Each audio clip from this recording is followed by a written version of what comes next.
Good evening, everyone, and welcome to today's webinar. Myself, Pritali Modok, trainer at Modok Trainer Academy, a platform driven by vision and value. Today's presentation: patterns of urban expansion in Bolpur town. Historical and contemporary perspective. Speaker Arjit Ghosh is a research scholar in geography. He is working under a able guidance of Dr. Sudipta Kumar Goswami. He is an assistant professor at SICOM Skill University, Bolpur. Along with his research work, Arjit Ghosh is a faculty of Chandidas Mahavidyalaya, Bardhaman University. Now, without any further delay, we will turn the time over to the speaker. Sir, please start your deliberation. Thank you.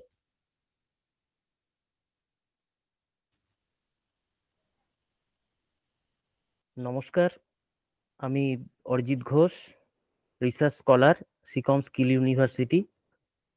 তো প্রথমেই ধন্যবাদ modak trainer একাডেমিকে আমাকে এরকম একটি সুযোগ করে দেওয়ার জন্য। তো আজকে আমি আর বিশেষ কিছু না বলে আমার যে কাজ সেটা বলার চেষ্টা করছি। ধন্যবাদ।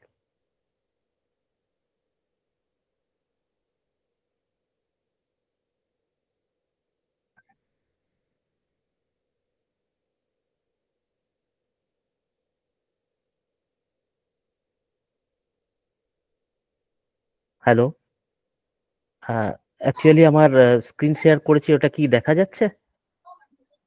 না, এখনো আসেনি। আচ্ছা,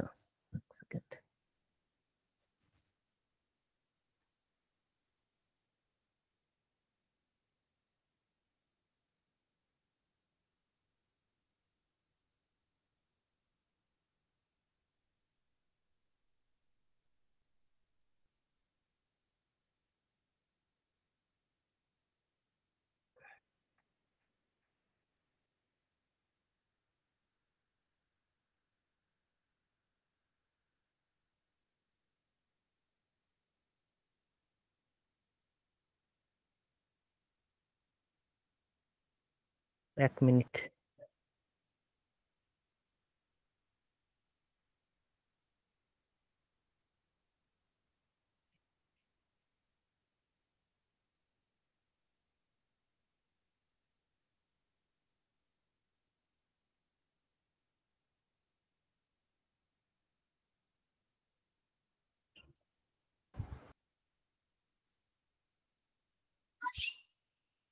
Okay, now everything okay. Okay. So let's start our program. Today's my topic of this program is patterns of urban expansion in Bolpur town, historical and temporary perspective. তো প্রথমেই বলে রাখি যে এই যে আমার এই টপিক, তার পিছনে কতগুলো কারণ রয়েছে। Patterns of urban expansion means আমাদের যে বোলপুর টাউন সেটা অবশ্যই একটা হিস্টোরিক্যাল টাউন। তো দিনের পর দিন বিভিন্ন সময়ে সঙ্গে সঙ্গে আজকে আমাদের যে বোলপুর টাউন, যেটা বর্তমান যুগে অনেক ফেমাস হয়ে গেছে, তো এই টাউন বর্তমান যুগে কিভাবে এইরকম জায়গায় এলো সেটা নিয়ে আমরা বিশেষ কিছু কাজ করার চেষ্টা করেছি। তো সেই সম্পর্কে আজকে আপনাদের সামনে বেশ কিছু তথ্য এবং বর্তমান কনটেক্সটে তার কি প্রয়োজনীয়তা রয়েছে, কিভাবে সেটা ডেভেলপমেন্ট হচ্ছে, সেটা নিয়ে কিছু বিষয় আপনাদের সঙ্গে আলোচনা করব।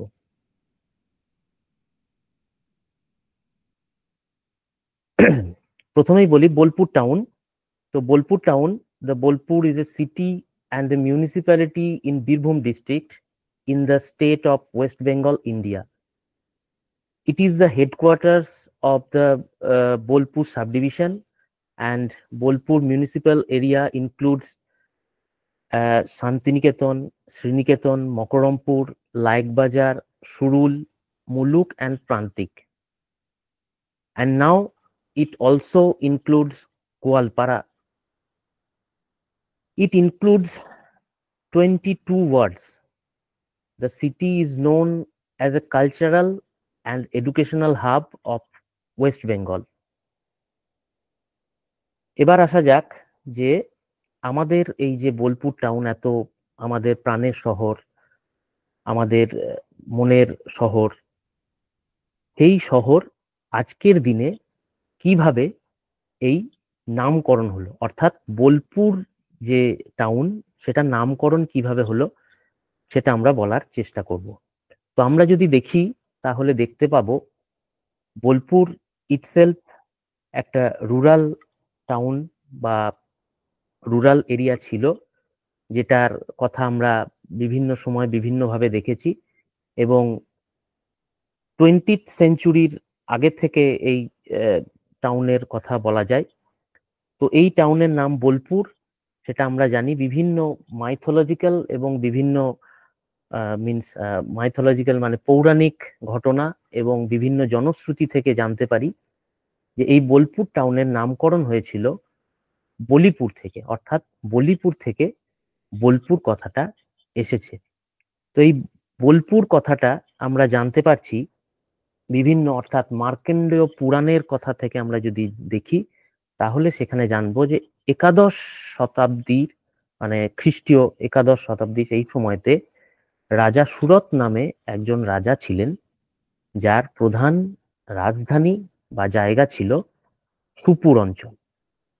এই সুপুর অঞ্চলের এই জায়গা থেকে তিনি বিভিন্ন সময় দেখা যাচ্ছে যে রাজত্ব করার সময় তিনি দেবী ভবানীকে সন্তুষ্ট করার জন্য আমাদের এই সুপুর পরগনা বা সুপুর অঞ্চলে এই জায়গাতে লক্ষাধিক বা 1 লক্ষেরও বেশি বা 1 লক্ষ ছাগল বলিদান করেন সেই দেবী ভবানীকে উৎসর্গ করার জন্য এবং তার আশীর্বাদ গ্রহণের জন্য। তো সেই পুরাণ অনুযায়ী সেখান থেকে বলা হচ্ছে যে সেই কারণের জন্য এখানকার নাম দিনের পর দিন সেটা আস্তে আস্তে চেঞ্জেস হয়ে বোলপুর নামকরণ হয়েছে। অন্য জায়গায় বিনয় ঘোষ নামক একজন লেখক, তিনি তার পশ্চিমবঙ্গ এবং সংস্কৃতি বইতে তিনি লিখছেন যে রাজা সুরত একটা সময় অত্যন্ত অত্যাচারিত হয়েছিল, মানে অত্যাচার করেছিলেন তাদের প্রজাদেরকে, এবং প্রজাদের অত্যাচার করার সময় বিভিন্ন সময় তাদের দমন করার জন্য তিনি কি করলেন না, সেই সময়তে তিনি প্রচুর প্রজাদের দমন করার জন্য তাদের হত্যা করেছিলেন। এবং পরবর্তীকালে সেখান থেকে দেখা যাচ্ছে যে এই হত্যা করার জন্য সেখানকার বলিপ্রাপ্ত যে মানুষজন তারা প্রেতাত্মা রূপে রাজা সুরতকে পরবর্তীকালে আক্রমণ করেন এবং সেখানে তিনি ভয় পেয়ে মূর্ছা যান এবং সেই জায়গা থেকে দেবী মহামায়া এসে তাকে রক্ষা করছেন এবং তাকে আদেশ দিচ্ছেন যে 1 লক্ষ ছাগ বলি দিলে তার এই যে পাপ, সেই পাপ স্খলন হবে। তো এইরকম জায়গাতে আমরা যেটা দেখতে পাচ্ছি যে এই যে পুরাণ এবং জনশ্রুতি বিভিন্ন জায়গা থেকে একই জায়গায় মিলিত হচ্ছে এবং বলি কথাটি আমরা পাচ্ছি, এবং বলি কথাটা পরবর্তীকালে বিভিন্ন সময় আস্তে আস্তে সেখান থেকে লোকমুখে সেটা আস্তে আস্তে বলিপুর থেকে বোলপুর কথাটা এসেছে। এইরকম ভাবে আমরা এই জায়গাটাকে ধরে নিতে পারি। পরবর্তীকালে আমরা এই জায়গাতে দেখতে পাচ্ছি যে এখানে আমার হেডিং রয়েছে যে কনস্ট্রাকশন অফ বোলপুর টাউন। এই জায়গা থেকে আমরা কনস্ট্রাকশনে যাওয়ার ঠিক আগে একটা কথা আরেকটা বললে ভালো হবে, আপনাদের সকলের বুঝতে সুবিধা হবে। তো আমাদের এই জায়গাটা যখন এই বলিপুর বা এই রকম সময়তে, তখন কিন্তু পুরো এলাকাটা ছিল হচ্ছে বন জঙ্গলে ভর্তি, এবং সেই জায়গা থেকে বিভিন্ন জায়গা যে আমাদের আশেপাশে যে সমস্ত জায়গাগুলো রয়েছে, আশেপাশের এলাকাগুলো, সেখানকার জায়গা থেকে মানুষজন এখানে ওখানে যাতায়াত করতেন এবং যাতায়াতের একমাত্র মাধ্যম ছিল কিন্তু জলপথ। যে জলপথ পরবর্তীকালে আমরা দেখেছি ভেদিয়াতে, যে জলপথ ভেদিয়া থেকে আরম্ভ করে একদম ইটন্ডা, পাঁচশোয়া এই দিকের যে জায়গাগুলো, সেগুলোতে কিন্তু জলপথে বিভিন্ন সময় বাণিজ্য করা হতো। এবং আমাদের এই বোলপুরের যেখানে আমরা রয়েছি সেই জায়গাগুলোতে অত্যন্ত ঘন জঙ্গল হওয়ার জন্য এখানে প্রচুর পরিমাণে এখানে দস্যুদের আনাগোনা থাকতো। দস্যুরা বিভিন্ন সময় এখানকার আশেপাশের লোকজনকে অত্যাচার করত এবং সেখানকার ধন দৌলত লুট করা, এই সমস্ত জিনিসগুলো হতো। এবং এমনও দেখা গেছে, বিভিন্ন বইতে দেখা গেছে, বিশেষ করে সিদ্ধেশ্বর ভট্টাচার্যের একটি বইতে পাওয়া যাচ্ছে যে সেখানে ডাঙালি কালীতলা বলে একটি জায়গা রয়েছে, সেখানে প্রচুর আম গাছ ছিল এবং আম গাছের ওই জঙ্গলের মধ্যে, আম গাছের মধ্যে প্রচুর মানুষকে ওখানে ফাঁসি দেওয়া হতো। এরকম ঘটনাও কিন্তু দেখা গেছে বা শোনা গেছে। এবং সেই জায়গাগুলোর ওইখানে পার্টিকুলার কয়েকটি গাছ ছিল যেখানে মৃত ব্যক্তিকে টাঙিয়ে রাখা হতো এবং সেই গাছগুলোর নাম হয়ে গেছিল মরাগাছা বলে। তো যাই হোক, এরকম বহু জনশ্রুতি আছে। এবং তারপরে আমাদের যে জায়গাগুলো দেখছি, পরবর্তীকালে ইংরেজ শাসনের সময় ক্যাপ্টেন সেরুইলস এর একটি রিপোর্টে আমরা দেখতে পাই 1850 সালে তিনি একটি রিপোর্ট তৈরি করেন, যেখানে দেখা যাচ্ছে যে আমাদের বোলপুর ভিলেজ বা বোলপুর যে রুরাল এরিয়া, সেই জায়গার মধ্যে 163টা কুঁড়ে ঘর বা খড়ের চালার ঘর রয়েছে, 129টা মতো গরু, 96টি মতো ষাঁড় বা বলদ এবং 47টা লাঙলের কথা তিনি উল্লেখ করছেন। এবং সেই জায়গাকার সেই সময়তে যে বিভিন্ন জাতি উপজাতির কথা তিনি বলে গেছেন, তার মধ্যে হচ্ছে মোস্ট ইম্পর্টেন্ট হচ্ছে সুরি, যে সাবকাস্ট আছে, সেই সুরি এখানকার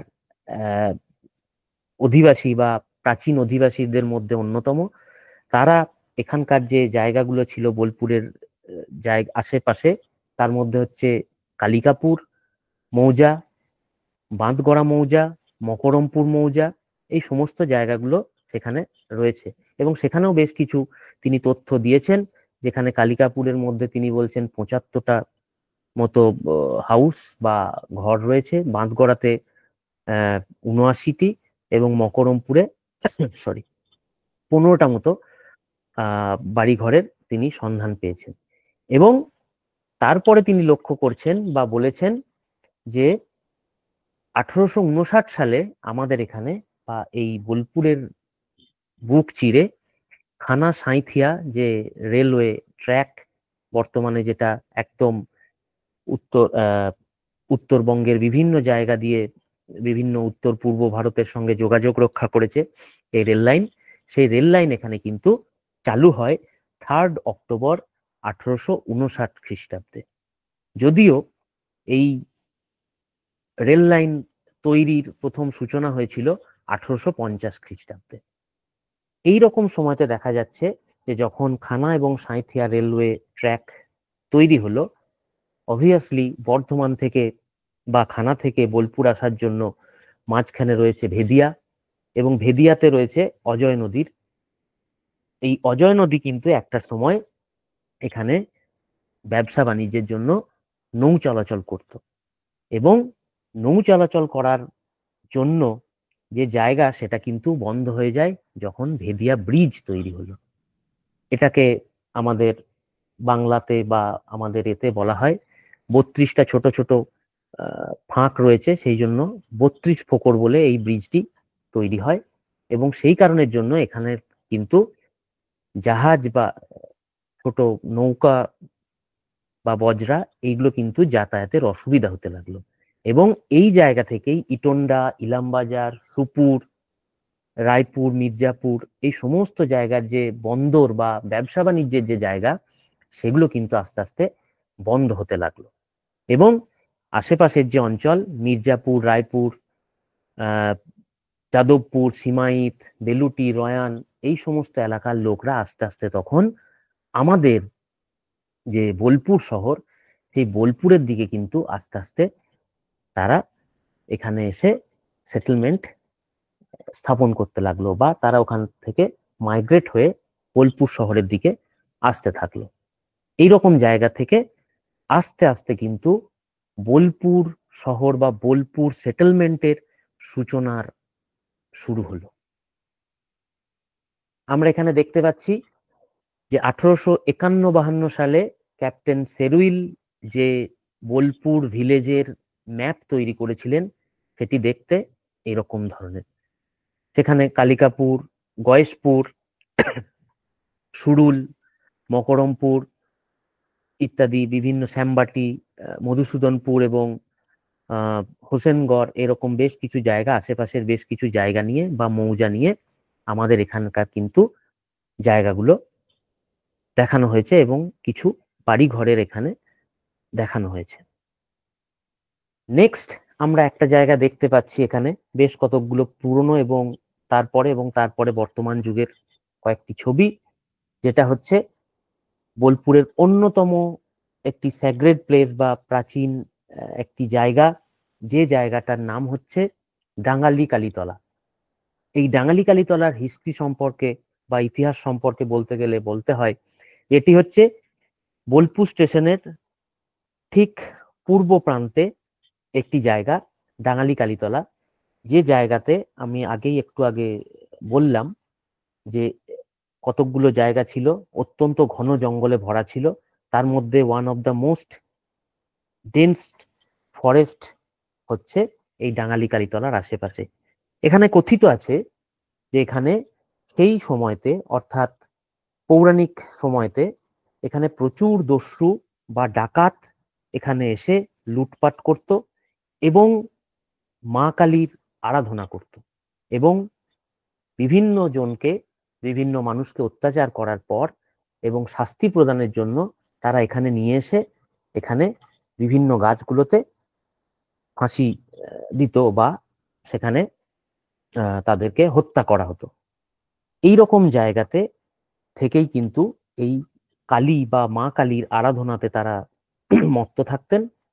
এবং এই যে ডাঙ্গালি কালীতলা, সেই নামও এসেছে ডাকাত শব্দ থেকে, ডাকাত থেকে ডাঙ্গাইত, এবং ডাঙ্গাইত থেকে ডাঙ্গাইত কালীতলা, এবং সেখান থেকে ডাঙ্গালি কালীতলা নামে এখানে অত্যন্ত প্রসিদ্ধ জায়গা। আমরা একদম আমাদের বাঁ দিকে বা লেফট সাইডে একটি প্রাচীন বটগাছ দেখতে পাচ্ছি, যে প্রাচীন বটগাছের নিচেই এখানে মা ডাঙ্গালি কালীকে অধিষ্ঠান করা হয়েছিল। পরবর্তীকালে এই গাছ মারা গেছে এবং মারা যাওয়ার পরে এখানে মন্দির তৈরি হয়েছে, এবং বর্তমানে বোলপুর পৌরসভার থেকে সুন্দর একটি মন্দির, তার সঙ্গে গেট, এরকম ভাবে তৈরি করা হয়েছে। এবং এটা পরবর্তীকালে আমি আবার আসব যে কিভাবে এই জিনিসটা তৈরি হলো এবং এই জায়গাগুলো কিভাবে ডেভেলপমেন্ট হচ্ছে। অলরেডি আমরা এখান থেকে, এই ছবি থেকেই বুঝতে পারছি যে একটা সময় থেকে পরপর বিভিন্ন ডিকেড অনুযায়ী কিভাবে এর ডেভেলপমেন্ট হয়েছে। নেক্সট আমরা দেখতে পাচ্ছি সতীঘাট বা সতীঘাট মহাশ্মশান।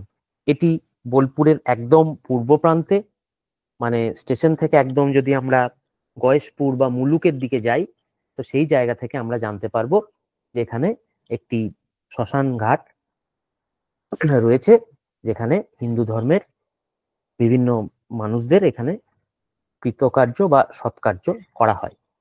তো এই সতীঘাট নামকরণের একটি বিষয় রয়েছে। আমরা যদি দেখি এখানে সতীঘাট বা এই শ্মশানের এখানে একটি মাহাত্ম্য রয়েছে, এটি বহু প্রাচীন, এবং এখানে পাল যুগের বেশ কিছু মূর্তি এখানে রিসেন্টলি উদ্ধারও হয়েছে। সেই জায়গা থেকে আমরা অনুমান করতে পারি যে এই জায়গা তথা বোলপুর গ্রাম তথা বর্তমানে বোলপুর শহর কতটা প্রাচীন। এই যে সতীঘাট বলছি, এই জায়গাটার নাম সতীঘাট হওয়ার পিছনে রয়েছে সতীদাহ প্রথার একটি কনসেপ্ট, যেখানে দেখা যাচ্ছে যে বহু প্রাচীনকালে এখানে কিন্তু সতীদাহ প্রথার একটি প্রচলন ছিল, এবং পরবর্তীকালে এর সঙ্গে সঙ্গে আমরা যদি গয়েশপুর পেরিয়ে যদি মুলুক গ্রামের দিকে যাই, সেখানেও সতীঘাট নামক একটি জায়গা রয়েছে। সেখানেও বিভিন্ন গ্রন্থে বা বিভিন্ন ইতিহাসের বিভিন্ন জায়গাতে আমরা যদি দেখি, সেখানেও দেখতে পাবো যে সতীঘাটে বা সতীর এখানে কিন্তু সতীদাহ প্রথার একটি প্রচলন ছিল, যে জন্য এখানকার নামকরণ হয়েছে সতীঘাট। নেক্সট আমরা এখানে দেখতে পাচ্ছি বাড়ি পুকুর নামে একটি প্রাচীন পুকুর, যেটি এখনো বর্তমান রয়েছে, এবং এটি বোলপুর স্টেশনের একদম পূর্ব দিকে নিচুপটি এলাকায় বা কালিকাপুর মৌজার মধ্যে এখানে এই এই পুকুর এখানে বর্তমান রয়েছে। এখানকার প্রাচীন বিভিন্ন ঘটনা থেকে আমরা জানতে পারি যে এখানে এই জায়গায় প্রাচীন সময়তে বোলপুরের এই কালিকাপুর যারা ভিলেজার্স বা যারা বসতি ছিল, সেখানকার লোকজন এই পুকুর থেকে বিভিন্ন সময়ে তাদের পূজা অর্চনার জন্য, অর্থাৎ তাদের মনসা পুজো, মঙ্গলচণ্ডী পুজো, এই সমস্ত পূজা অর্চনার জন্য এই পুকুর থেকে বাড়ি, অর্থাৎ বাংলাতে জল থেকে বাড়ি, শুদ্ধ কথায় বাড়ি, এখান থেকে ঘট ভরে নিয়ে যাওয়া হতো এবং এই ঘট ভরে নিয়ে গিয়ে এখানকার পূজা অর্চনার কাজে ব্যবহৃত হতো। সেই কারণের জন্য এখানকার এই পুকুরটির নাম হয়েছে বাড়ি পুকুর। পরবর্তীকালে অন্য একটি হিস্ট্রি থেকে আমরা এটাও জানতে পারি, দ্বিজেন্দ্রনাথ ঠাকুরের একজন খানসামা ছিলেন কৃষ্ণপদ বারিক নামে, এবং পরবর্তীকালে তিনি এই পুকুরের কিছুটা অংশ তিনি ক্রয় করেন এবং সেই কারণের জন্য এই জায়গার নাম বারিক পুকুরও অনেক সময় বলা হয়ে থাকে। তো সেই নিয়ে মতভেদ রয়েছে বিভিন্ন জায়গায়, তো সেটা আমরা এই জিনিসটা দেখতে পাই। নেক্সট আমরা দেখতে পাচ্ছি খুবই ইম্পর্টেন্ট একটি বিষয়, সেটা হচ্ছে construction of rail line in Bolpur, যেটা আমরা একটু আগে আলোচনা করলাম সেরউইলের রিপোর্ট থেকে।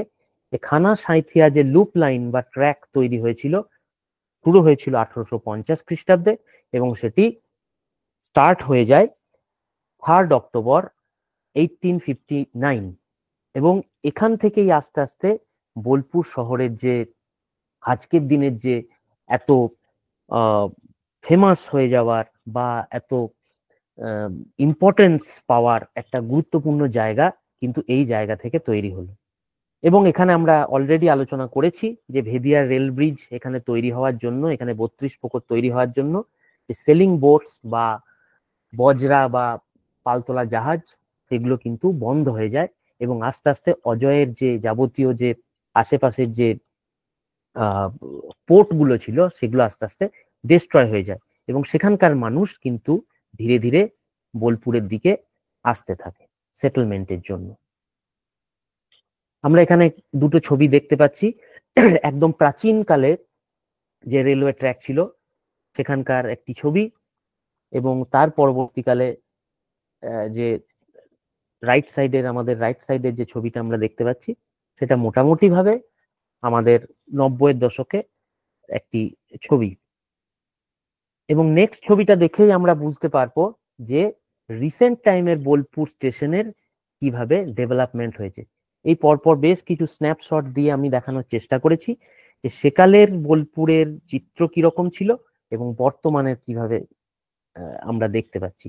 এখানে আমরা এটিএম থেকে সুন্দর একটা লোকেশনাল ভিউ রয়েছে, এসকেলেটর রয়েছে, সুন্দরভাবে যাত্রীদের স্বাচ্ছন্দ্যের জন্য আমরা ওভারব্রিজ রয়েছে, এই সমস্তগুলো আমরা দেখতে পাচ্ছি এবং এটা থেকেই আমরা একটা চিত্র বা একটা অনুমান করতে পারি যে আজকের দিনে বোলপুর শহর কিভাবে ডেভেলপড হচ্ছে দিনের পর দিন। নেক্সট আমরা যেটা দেখতে পেয়েছি, বোলপুর শহরের ওল্ড যে ব্রিজ বা রেল পুল গুলো, আমাদের বোলপুর শহরকে যদি আমরা দেখি তাহলে দেখব রেলওয়ে ট্র্যাক বোলপুর শহরকে দুটো ভাগে ভাগ করে দিয়েছে, একটি পূর্ব দিকের বেশ কিছু জায়গা এবং পশ্চিম দিকের বেশ কিছু জায়গা।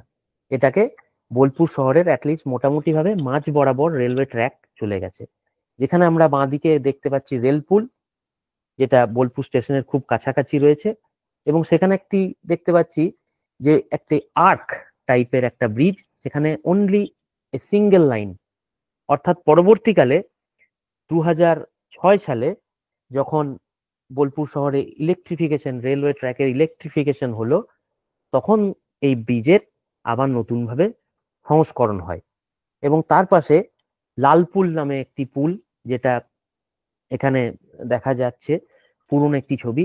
সেখানে লাল রঙের এই যে কনস্ট্রাকশনটা ছিল সেটা লাল রঙের ছিল বলে জনশ্রুতি অনুযায়ী সেটা লালপুল নাম হয়ে গেছিল। এবং এই লালপুলটিও কিন্তু পরবর্তীকালে ভেঙে দিয়ে আবার নতুন ভাবে তৈরি করা হয়েছে বোলপুরবাসীকে আরো স্বাচ্ছন্দ্য দেওয়ার জন্য, আরো সুন্দরভাবে যাতায়াত ব্যবস্থাকে মসৃণ করার জন্য। নেক্সট আমরা এই ছবিটা দেখতে পাচ্ছি যে 2006 সালে এই ব্রিজটি তৈরি হলো এবং 2016 সালে আরো চওড়া করে, আরো সুন্দরভাবে, আরো বড় মাপের একটি ব্রিজ বোলপুরবাসীকে উপহার দিয়েছে রেলওয়ে। এখানে আরেকটি রেলওয়ে সম্পর্কে একটি অন্যতম এবং একটা মজার ঘটনা, যেটা খুব ইম্পর্টেন্ট বলে আমার মনে হয়েছে, সেটা হচ্ছে collapse of Bolpur railway station. এই ঘটনাটি জনশ্রুতি এবং সেটা বিভিন্ন সময়ে রেলওয়ের বিভিন্ন যারা অফিসিয়ালস রয়েছেন তারাও এই ধরনের ঘটনাগুলোকে স্বীকার করেছেন, যদিও এই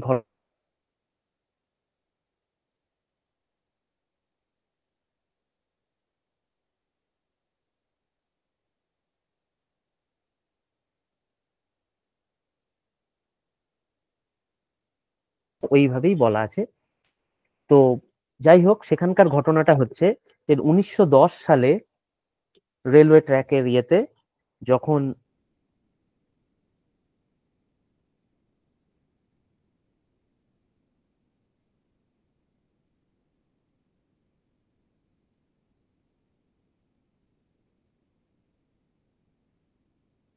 সেই যে জিনিসপত্র, তার যে জিনিস, সেটার দুটো ওয়াগন কিন্তু সেই সমস্ত মশলা, বিড়ি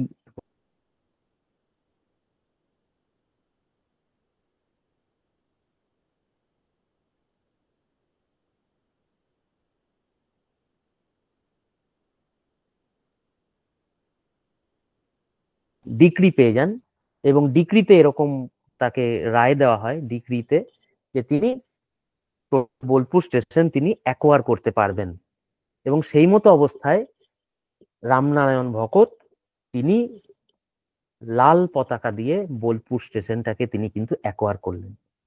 সেই সময়তে সঙ্গে সঙ্গে তৎকালীন স্টেশন ম্যানেজার সঙ্গে সঙ্গে একটি বগি ইঞ্জিন নিয়ে তিনি হাওড়াতে যান। হাওড়া স্টেশনের তিনি গিয়ে সেখানকার আলোচনা করেন এবং সঙ্গে সঙ্গে সেখান থেকে তিনি তার যে রামনারায়ণ ভকতের যে কম্পেনসেশন, সেই কম্পেনসেশন মানি তিনি নিয়ে এসে তাকে এই ঘটনা তাকে দিয়ে দেওয়া হয়। এবং এই ঘটনাটি পরবর্তীকালে নারায়ণ রামের যিনি নাতি বা পৌত্র, তিনি এই ঘটনাটি বর্ণনা করেছিলেন। নেক্সট আমরা দেখতে পাচ্ছি যে বোলপুর শহরের যে আজকের দিনের যে ডেভেলপমেন্ট, তার জন্য অন্যতম একটি ঘটনা হচ্ছে এস্টাবলিশমেন্ট অফ আশ্রম, অর্থাৎ শান্তিনিকেতনের যে আশ্রম, ব্রহ্মচর্য আশ্রম, সেটি স্থাপনের পর সেটি কিন্তু আরো অনেক বেশি ফেমাস হয়ে যায় বোলপুর শহর। 1901 সালে ব্রহ্মচর্য আশ্রম তৈরি করেছিলেন রবীন্দ্রনাথ ঠাকুর এবং 1888 খ্রিস্টাব্দে যখন প্রথম মহর্ষি দেবেন্দ্রনাথ বোলপুর শহরে তিনি পদার্পণ করেছিলেন, সেই সময়তে তিনি এখানকার যিনি জমিদার ছিলেন, সুপুরের জমিদার ছিলেন, সেখানে নিমন্ত্রণ রক্ষা করতে এসে তিনি এই জায়গাটিতে আসেন এবং তৎকালীন সেই সময়তে 1 টাকার বিনিময়ে এই গোটা জায়গাটা তিনি ক্রয় করেন এবং সেখানে আশ্রম স্থাপন করার কথা বলেন। এবং পরবর্তীকালে রবীন্দ্রনাথ ঠাকুর 1901 সালে ব্রহ্মচর্য আশ্রম এখানে কিন্তু তৈরি করেছিলেন। সেটা আমরা আবার পরে আসছি। এখানে দেখা যাচ্ছে যে কিছু শান্তিনিকেতন আশ্রমের কিছু ইম্পর্টেন্ট প্লেসেস, যেখানে আমরা উপাসনা গৃহ দেখতে পাচ্ছি, তার সামনে একটি গেট দেখতে পাচ্ছি, নিচেতে আমরা ছাতিমতলা দেখতে পাচ্ছি। যে ছাতিমতলা, এখানে ছাতিম গাছের তলায় দেবেন্দ্রনাথ ঠাকুর প্রথম এসে উপাসনা বা ধ্যান করেছিলেন এবং তিনি উপলব্ধি করেছিলেন তিনি আমার প্রাণের আরাম, মনের আনন্দ, আত্মার শান্তি। এই জায়গা থেকেই শুরু করেছিলেন এখানে আশ্রম স্থাপন করবেন এবং সেটি বাস্তবায়িত করেন পরবর্তীকালে তার সুযোগ্য পুত্র বিশ্বকবি রবীন্দ্রনাথ ঠাকুর, এবং তিনি 1901 সালে ব্রহ্মচর্য আশ্রম তৈরি করলেন। নেক্সট এখানে ইম্পর্টেন্স হচ্ছে পরবর্তীকালে ডিকেড অনুযায়ী ব্যাপারটা আমি দেখানোর চেষ্টা করেছি যে বোলপুর কোর্ট, যেটা 1904 খ্রিস্টাব্দে এখানে তৈরি হয়েছিল এবং পরবর্তীকালে 1904 খ্রিস্টাব্দের পর আমরা যে বাঁদিকের বিল্ডিং দেখতে পাচ্ছি, 1906 সালে এই বিল্ডিং তৈরি হয় এবং এখান থেকে লোয়ার কোর্ট এখানে তৈরি হয় এবং বিভিন্ন জুডিশিয়াল ম্যাটার এখানে আলোচনা করার জন্য বা এখানে আস্তে আস্তে এর যে ব্যাপকতা, বিভিন্ন আরো কেসেস নানা রকম সেটা বাড়তে বাড়তে আজকের দিনে দাঁড়িয়ে আমরা এইরকম একটা জায়গায় দেখতে পাচ্ছি বোলপুর কোর্টকে।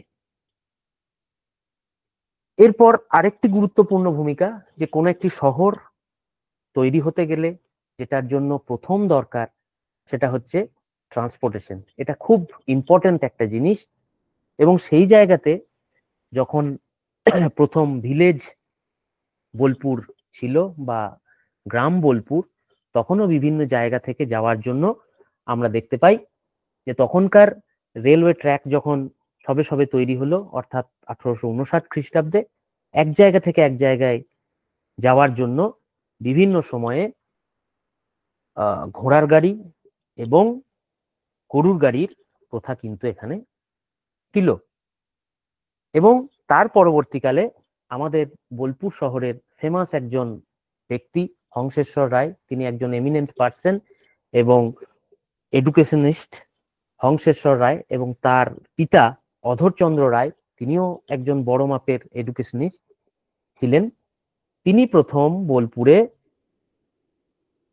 হাতে টানা রিক্সো নিয়ে এলেন 1918 সালে কলকাতা থেকে কিনে, এবং সেখান থেকেই আস্তে আস্তে কিন্তু বোলপুর শহরে হাতে টানা রিক্সার প্রচলন তৈরি হলো। এবং পরবর্তীকালে, এখানে আমার লেখা নেই, পরবর্তীকালে কৃষ্ণগতি দে বলে একজন ব্যক্তি ছিলেন, তিনি পরবর্তীকালে রাঁচি থেকে নিয়ে এসেছিলেন সাইকেল রিক্সা, এবং বর্তমানে তো আমরা দেখতে পাচ্ছি যে এই ট্রান্সপোর্টেশন কত আস্তে আস্তে দিনের পর দিন ডেভেলপমেন্ট হয়েছে।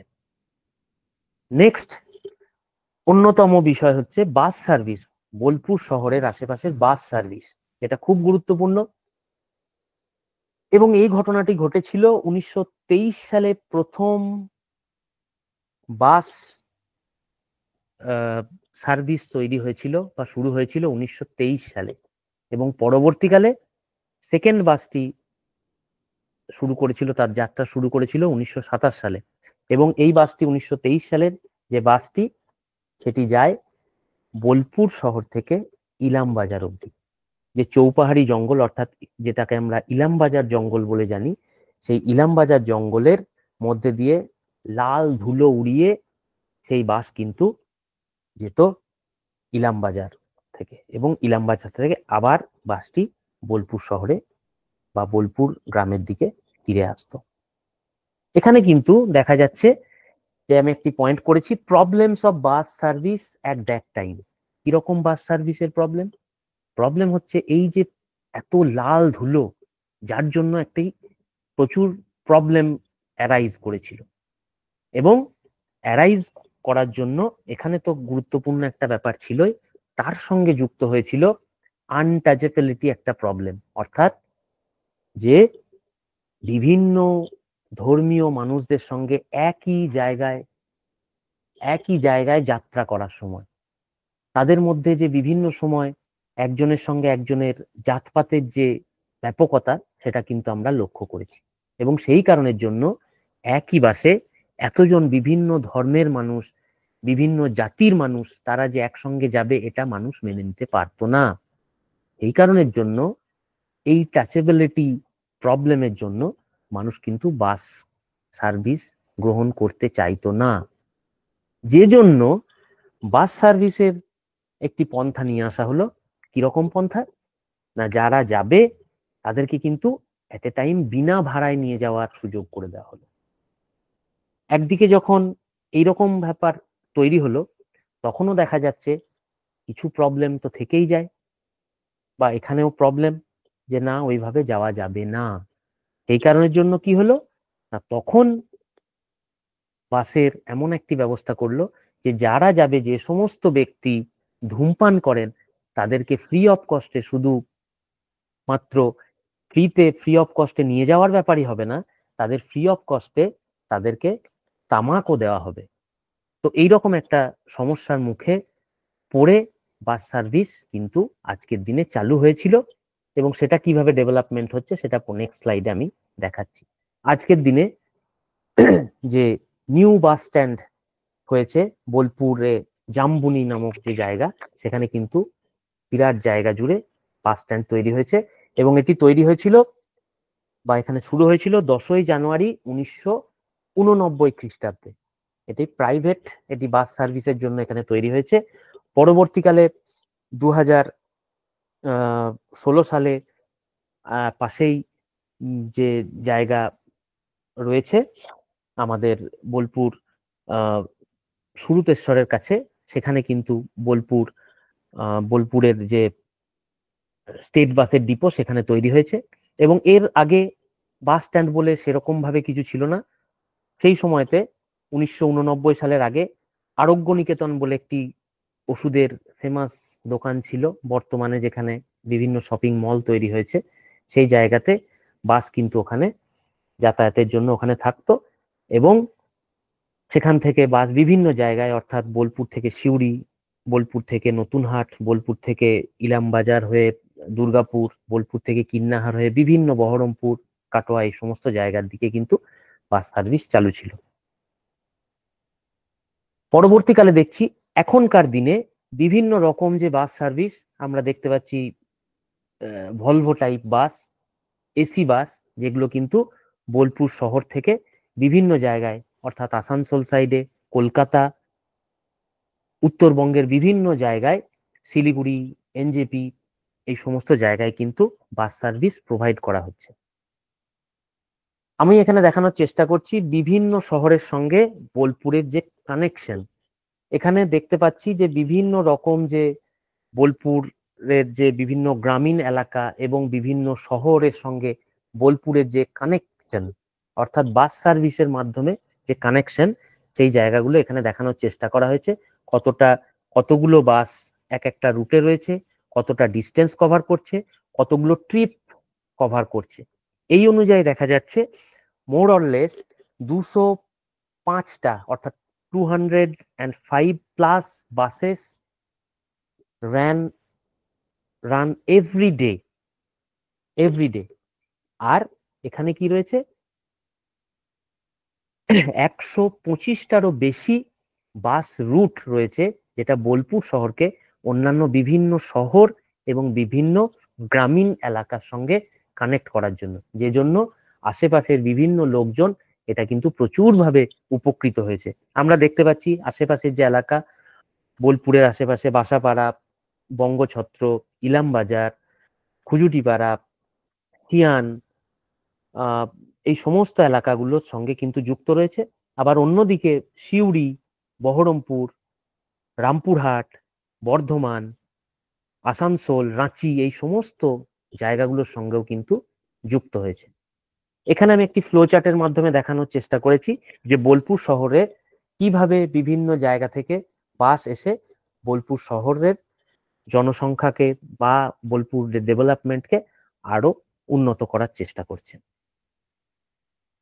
নেক্সট আমি দেখিয়েছি এখানে যে ইউনিয়ন বোর্ড, অর্থাৎ মিউনিসিপ্যাল এরিয়া হওয়ার আগে 1921 সালে ইউনিয়ন বোর্ড তৈরি হয়, যেটার অফিস বিল্ডিং ইনঅগারেট করেছিলেন মিস্টার এইচ.এস. স্টিভেন্স, যিনি ICS অফিসার ছিলেন এবং তৎকালীন ডিস্ট্রিক্ট ম্যাজিস্ট্রেট বোলপুর বীরভূমের ছিলেন।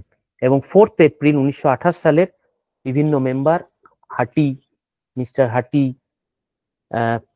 মিস্টার ঘোষ, প্রেসিডেন্ট এরকম ভাবে তৈরি করে একটি ইউনিয়ন বোর্ড তৈরি করেছিলেন, যেখানকার যাতে বোলপুরকে আরো উন্নত করা যায়।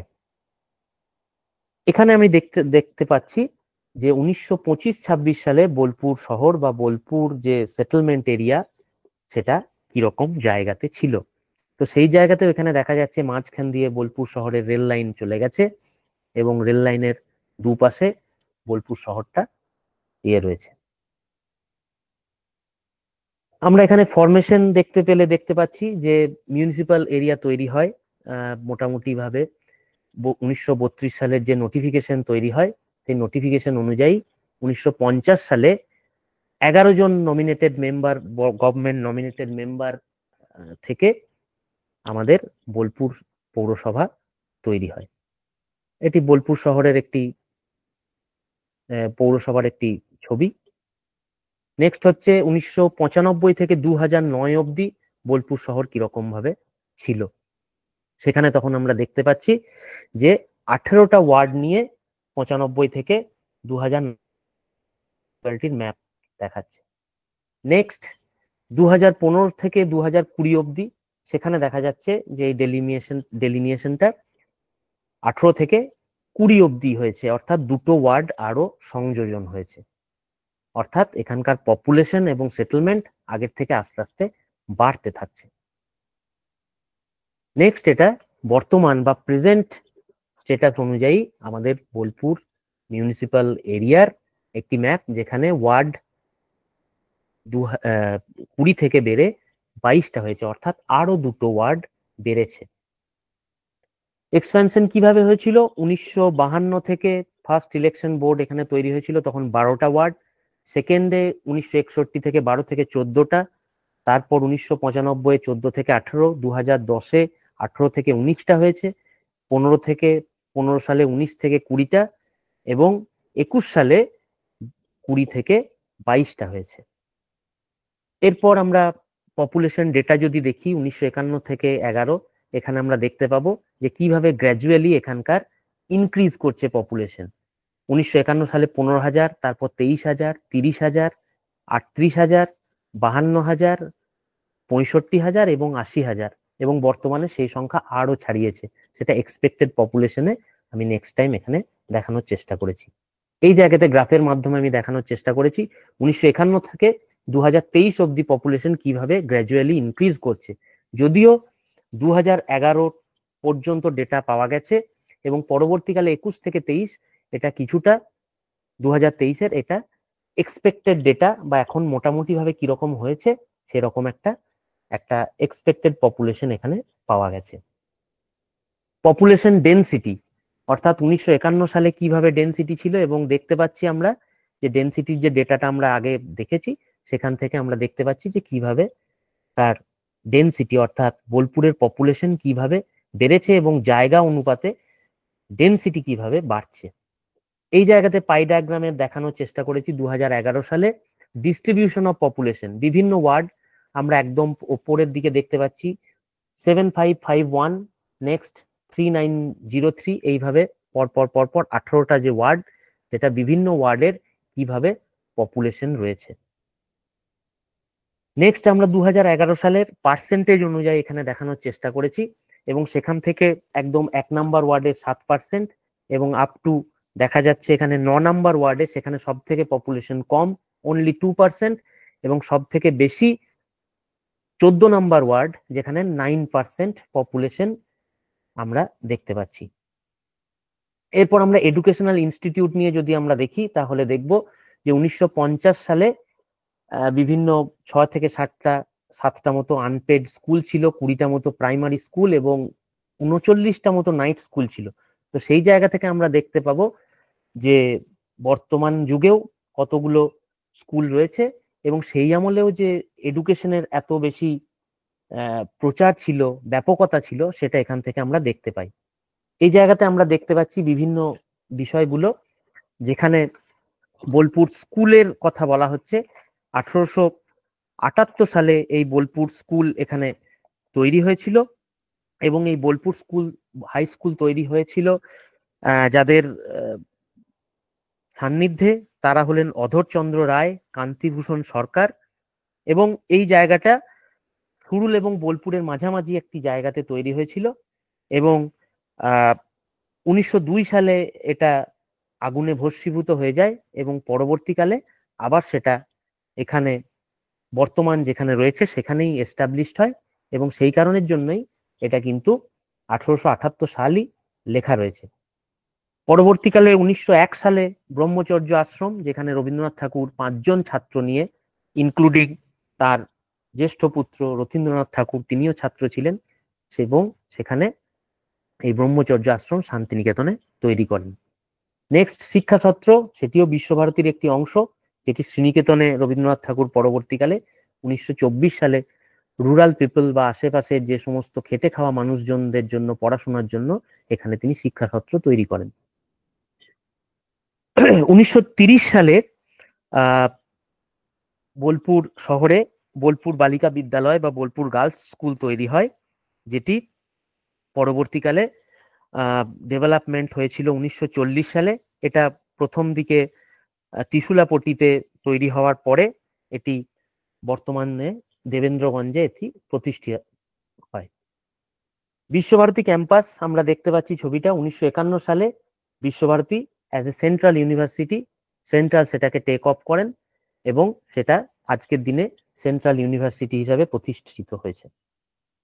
নিচুপট্টি নীরোদবরণী স্কুল, যেটাতে 1952 সালে একটি দোচালা ঘরে প্রথমে তৈরি হয় এবং পরবর্তীকালে বিভিন্ন সময়ে হংসেশ্বর রায়, বাবুলাল ব্যাস এনারা প্রথম এই জায়গাগুলোকে তৈরি করেছিলেন এবং পরবর্তীকালে ভোলা পাল নামক একজন ব্যক্তি, তিনি সেই আমলে 25,000 টাকা ডোনেট করেন। তিনি একজন রাইস মিলের মালিক ছিলেন এবং তার নাম অনুসারে, তার মায়ের নাম অনুসারে বোলপুরের এই স্কুলটির নাম হয় নীরোদবরণী হাই স্কুল। বিবেকানন্দ বিদ্যাপীঠ 1964 সালে তৈরি হয়। স্বামী বিবেকানন্দর নামানুসারে এই স্কুল তৈরি হয়। শৈলবালা স্কুল, যেটি 1965 সালে তৈরি হয়েছিল এবং নিবারণ চন্দ্র ঘোষ মহাশয়, যিনি বোলপুর স্কুলের টিচার ছিলেন, তিনি বিভিন্ন সময়ে এই জিনিসটাকে বা এই স্কুলটাকে তৈরির পিছনে তার অনেক অবদান লক্ষ্য করা যায় এবং তিনি এই বিষয়টিকে দেখেন ভালোভাবে। 1950 সালে বোলপুর কলেজ প্রতিষ্ঠা পায় এবং বোলপুর কলেজের প্রথম দিকে এখানে বিশেষ কিছু ব্যবস্থা ছিল না এবং এই হংসেশ্বর রায়, তারপর অন্যান্য আরো বিভিন্ন ব্যক্তিবর্গ এই কলেজ তৈরি করার পিছনে অবদান রেখেছিলেন। হিন্দি প্রচার সমিতি বলে একটি প্রচার সমিতি হিন্দি প্রচার করার একটি বিষয় ছিল, যেটা 1937 সালে তৈরি হয় এবং এর অন্যতম গুরুত্বপূর্ণ বিষয় হচ্ছে যখন 1939 সালে সুভাষচন্দ্র বোস বোলপুরে এসেছিলেন এবং বোলপুরে এসে বোলপুর কালীবাড়িতলাতে এখানে ভাষণ দিলেন, তার আগে তিনি কিন্তু 1939 সালে তিনি এখানে আসেন এবং এখানে এসে তারপর তিনি সেই জায়গাতে ভাষণ দিতে যান। এছাড়াও বর্তমান যুগে বিভিন্ন প্রাইভেট স্কুলগুলো রয়েছে, techno India group of school, Navanalanda school এবং সেন্ট টেরেজা স্কুল, যেগুলো বর্তমানে বিভিন্ন ইংলিশ মিডিয়াম স্কুল, যেটা বোলপুরবাসীকে অনেক সাহায্য করে তুলেছে এডুকেশনের দিক থেকে। বোলপুর টাউন লাইব্রেরি, যেটি কিন্তু একসময় নাম ছিল 1916 সালে, যার নাম ছিল বোলপুর কমন লাইব্রেরি বা সাধারণ পাঠাগার, যেটি রবীন্দ্রনাথ ঠাকুরের হাত ধরেই কিন্তু দ্বার উদ্ঘাটন হয়েছিল। এছাড়াও বিভিন্ন ফেসিলিটিস গুলো রয়েছে, যেটা বোলপুর থানা, উপস্বাস্থ্য কেন্দ্র, ডাকঘর, অগ্নি নির্বাপন কেন্দ্র বা ফায়ার স্টেশন ইত্যাদি গুলো রয়েছে। এগুলোর বিষয়েও বিভিন্ন সময়ে বোলপুরের এখানে তৈরি হয়েছিল। এগুলোতে আর বিষয়ে আমি বলছি না, সময় অনেক কম, একটু ফাস্টলি আমি করার চেষ্টা করছি। এছাড়াও important places like petrol pump, bank, water tank, যেখান থেকে জল সরবরাহ এবং তারপরে রয়েছে আমাদের ইলেকট্রিফিকেশন, যেটা 1965 সালে এখানকার বোলপুরে ইলেকট্রিফিকেশন হয়েছিল। এবার বোলপুরের মেডিকেল ফেসিলিটিস, নট অনলি যে বোলপুরের মধ্যে বিভিন্ন জায়গা, আমাদের আশেপাশে যে সমস্ত জায়গাগুলো রয়েছে অর্থাৎ গয়েশপুরের মুলুকের কাছে সিয়ান, এখানেও কিন্তু বড় বড় হসপিটাল এবং নার্সিং হোম এবং মেডিকেল কলেজ এখানে কিন্তু তৈরি হয়েছে। Important places of Bolpur like Bolpur SDO office, SSDA ইত্যাদি, এই সমস্তগুলো কিন্তু এখানে গুরুত্বপূর্ণ রয়েছে। এবং অ্যামিনিটি সেন্টার লাইক বোলপুর একটি জায়গা যেটা হচ্ছে গীতাঞ্জলি, এবং এই আরেকটি গুরুত্বপূর্ণ জায়গা যেটা হচ্ছে শান্তিনিকেতন শ্রীনিকেতন ডেভেলপমেন্ট অথরিটি এসএসডিএ, যেটি 15ই ডিসেম্বর 1989 সালে এটি প্রতিষ্ঠিত হয় এবং যে জন্য তৈরি হয় সেটা হচ্ছে ডেভেলপমেন্ট ফেজের বোলপুর তথা আশেপাশে যে সমস্ত এলাকা 44টে মৌজা নিয়ে এখানকার যাতে ডেভেলপমেন্ট আরো ভালোভাবে হয়, আরো ভালোভাবে করা যায়, সেই জন্য এসএসডিএ বা শ্রীনিকেতন শান্তিনিকেতন ডেভেলপমেন্ট অথরিটি তৈরি হয়েছিল। নেক্সট এই যে জায়গা অ্যারাইভেল অফ নেতাজি সুভাষচন্দ্র বোস, যেটি 1939 খ্রিস্টাব্দে কালীবাড়ি তলাতে নিচুপটির কাছে ফেব্রুয়ারি মাসের 1939 খ্রিস্টাব্দে এখানে আসেন এবং সেখানে এই রকম জায়গায় ভাষণ দেন এবং পরবর্তীকালে তার মূর্তি এখানে বোলপুর পৌরসভা দ্বারা প্রতিষ্ঠা করা হয়। নেক্সট হচ্ছে রবীন্দ্র মেমোরিয়াল। গুরুদেব রবীন্দ্রনাথ ঠাকুর যখন লাস্ট বারের মতো চিকিৎসার জন্য বোলপুর ত্যাগ করে যাচ্ছেন 1941 সালের 25শে জুলাই, 9th বা 9ই শ্রাবণ, তাকে বোলপুর শহরের মাঝখানে বিভিন্ন ব্যক্তিবর্গ ফেলিসিটেট করার জন্য এবং তার দ্রুত আরোগ্য লাভ করার জন্য এখানে বোলপুর বর্তমানে চৌরাস্তার কাছে একটি জায়গাতে সংবর্ধনা দেন এবং সেই জায়গাতে এখন একটি স্মৃতিসৌধ নির্মাণ করা হয়েছে। এবং পরবর্তীকালে দেখা যাচ্ছে যে এই যাওয়ার পরে এখানে কিন্তু আর গুরুদেব ফিরে আসতে পারেননি এবং তিনি স্বর্গ লাভ করেন।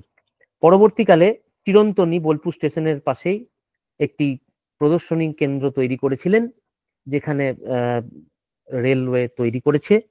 সেখানে যে রেলওয়ে কোচের দিয়ে তিনি লাস্ট বারের মতো কলকাতা যান, সেখানটাতে কিন্তু সেই রেলওয়ে কোচ থেকে আরম্ভ করে আরো অন্যান্য গুরুদেবের জায়গা মানে বিষয়গুলো তুলে ধরা হয়েছে, যার নাম হচ্ছে চিরন্তনী। এখানে দেখানোর চেষ্টা করেছি কিছু বোলপুরের ওল্ড হাউসেস, যেটা আগেকার দিনে কিরকম ভাবে ছিল, এবং তারপর দেখা যাচ্ছে যে এখনকার দিনে মাল্টি স্টোরিড বিল্ডিং, অর্থাৎ বোলপুর কতটা ডেভেলপ হয়েছে। নেক্সট হচ্ছে বোলপুর শহরের মধ্যে হোটেল বিজনেস। বর্তমান যুগে শান্তিনিকেতনকে কেন্দ্র করে এত বেশি ডেভেলপমেন্ট হয়েছে এবং টুরিস্ট স্পট হিসাবে রয়েছে, সেই কারণের জন্য প্রচুর হোটেল এখানে রয়েছে এবং নট অনলি বোলপুরে, আউটস্কার্টেও বিভিন্ন জায়গায় বড় বড় হোটেল কিন্তু এখানে তৈরি হয়েছে। এরপর দেখানোর চেষ্টা করেছি services given by Bolpur municipality. এখানে প্রত্যেক দিন সকালবেলা রাত্রেবেলা ঝাঁট দেওয়ার ব্যবস্থা, দিনের বেলা এবং রাত্রেবেলাতে জঞ্জাল নিয়ে যাওয়ার, এবং রাস্তার মধ্যে প্রচুর সাইডে ডাস্টবিনের দেওয়া হয়েছে যাতে করে নোংরা বা আবর্জনা সঠিক জায়গায় ফেলা হয়, এবং প্রত্যেকটা জায়গায় প্রত্যেকটা রাস্তায় পথবাতি বা স্ট্রিট লাইটের ব্যবস্থা রয়েছে। নেক্সট হচ্ছে ওল্ড কিছু কিছু শপ, সেই আমলের বিভিন্ন সময়ে ভোলানাথ চন্দ্র সন্স, এটা প্রথম বোলপুরের প্রথম একটা স্টেশনারি শপ। পাইন ফার্মেসি, যেটা প্রথম বোলপুরের প্রথম ওষুধের দোকান। বাসন্তী ডেকোরেটর, যেটা প্রথম ডেকোরেটিভ ব্যবসা। তারপরে অনাথ বন্ধু সামন্তর গ্রসারি শপ, যেটা প্রথম, এবং মহামায়া হোটেল, যেটা বোলপুরের প্রথম স্পাইস হোটেল। নেক্সট আজকের দিনে বিভিন্ন রকম যে ব্যবসার জায়গা, বিভিন্ন শপিং মলস, সেগুলো চেষ্টা করেছি যে বিভিন্ন জায়গায় যে জায়গাগুলো আছে তার নামকরণ কিভাবে হয়েছিল। আমরা প্রথমেই দেখছি যে বোলপুর শহরের যে সমস্ত গোল্ড মার্চেন্ট বা স্বর্ণ ব্যবসায়ী, তারা বনপাস কামারপাড়া বসবাস করতেন, তার নাম হয়ে গেছে সোনার ব্যবসা করতে বলে সোনাপটি। পরবর্তীকালে কালিকাপুর এবং কাপাসটিকুড়ি থেকে এসেছিলেন ত্রিশূল পানি মুখোপাধ্যায় বলে একজন ব্যক্তি।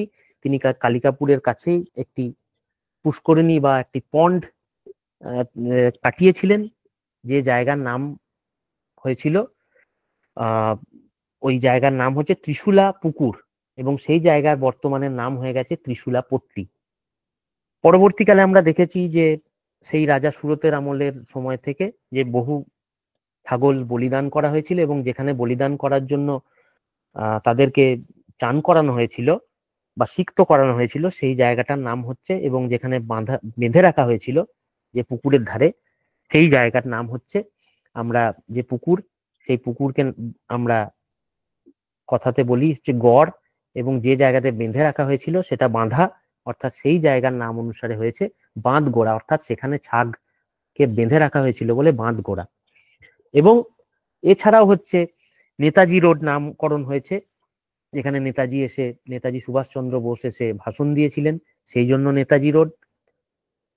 শ্যামকিশোর চট্টোপাধ্যায় বলে একজন ব্যক্তি ছিলেন, যিনি তার যে জায়গা জমি কিনেছিলেন এবং সেই অনুযায়ী তার নাম হয়েছে শ্যামবাটি। এছাড়া অন্যান্য অনেক জায়গা আছে, যেমন ভুবনডাঙ্গা, ভুবনমোহন সিংহের নামে এখানকার নাম হয়েছে ভুবনডাঙ্গা, ইত্যাদি ইত্যাদি রয়েছে। এবার বর্তমান যুগের সবকিছুই যে উন্নত হয়েছে, তার সঙ্গে সঙ্গেও রয়েছে আমাদের মেজর প্রবলেম। প্রথমত হচ্ছে, যেহেতু এটা প্রাচীন একটি সেটেলমেন্ট, সেই জন্য রোড উইথ অনেক কম। বেশ কিছু জায়গায় সেখানে উইথের জন্য বা চওড়ার জন্য রাস্তাঘাটের অবস্থা খুব একটা ভালো নেই, সেখানে বড় গাড়ি বা এইসব যেতে পারে না। বর্তমানে খুব ইম্পর্টেন্স সেটা হচ্ছে increasing of huge number of e rickshaws, যেটাকে আমরা টোটো বলি, এত বেশি হয়ে গেছে যে রাস্তাঘাটে চলাফেরা খুব মুশকিল। ইল্লিগাল কনস্ট্রাকশন, বহু প্রাচীন শহর হওয়ার জন্য অনেক ইল্লিগাল কনস্ট্রাকশন এখানে তৈরি হয়েছিল, এবং সেগুলো বিভিন্ন সময়ে সেগুলো আর ভাঙা যায়নি। বিভিন্ন বিজনেসম্যান তারা কিন্তু রাস্তা বা যেগুলো অকুপাই করে রয়েছে, এবং আশেপাশের প্রচুর মানুষ এখানে আসছেন বিভিন্ন সুযোগ সুবিধার জন্য, শান্তির জন্য, যে জায়গাগুলো অন্যান্য জায়গা থেকে অনেক ভালো এডুকেশনের দিক থেকে, কালচারালির দিক থেকে, সেই জন্য প্রচুর মানুষ বাড়ছে। পার্কিং এর জন্য কোনো সঠিক জায়গা নেই, সেরকম ভাবে কোনো ফুটপাত নেই, বা ফুটপাত থাকলেও সেগুলো বিজনেসম্যানদের অকুপাই হয়ে রয়েছে, এবং কনস্ট্রাকশন মেটেরিয়াল যেগুলো ফুটপাতের মধ্যে পড়ে রয়েছে, যেগুলোর জন্য আমাদের কিন্তু নজর দিতে হবে। সেই জন্য আমাদের এরকম প্রবলেমস গুলো রয়েছে, এত বেশি রিক্সোস, বিভিন্ন কনস্ট্রাকশন মেটেরিয়াল একদম রাস্তা অব্দি, কোনো পার্কিং স্লট নেই, বিজনেসম্যানরা পুরো ফুটপাত ঘিরে রেখেছে, এবং সেইভাবেই কিন্তু বিজনেস চলছে। এটা একটা মেজর প্রবলেম আমাদের বোলপুর শহরে। Thank you.